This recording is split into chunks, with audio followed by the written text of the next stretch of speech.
Bonjour peuple de Dieu. Aujourd'hui nous allons parler du signe de la croix. Je me rends compte que dans les célébrations eucharistiques, au moment de faire le signe de croix, ça va dans tous les sens et beaucoup ne savent pas comment faire le signe de croix.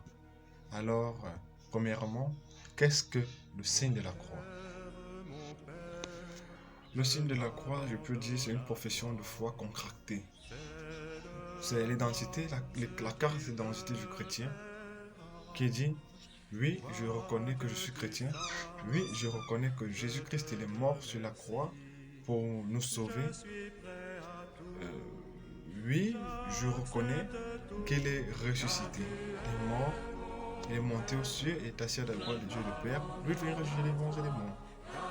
Oui, je reconnais que la croix symbolise la souffrance que peuvent engendrer nos péchés, mais aussi la victoire de Jésus-Christ lorsqu'il se sacrifie, se donne en pâturage pour nous.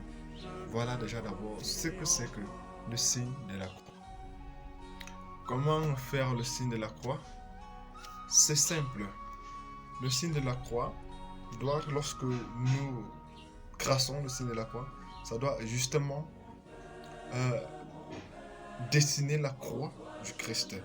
Donc c'est au nom du Père, oui, et du Fils, au niveau du nombril, et du Saint-Esprit. Là, voilà, ça dessine parfaitement la longueur et la largeur de la croix. Par contre, nous avons les signes de croix vraiment pas catholiques là. Les signes de croix vraiment pas catholiques qui, au nom du Père, du Fils et du Saint-Esprit. Non, ça ce n'est pas le signe de la croix. Là, c'est un signe de l'Antichrist qui a la croix renversée.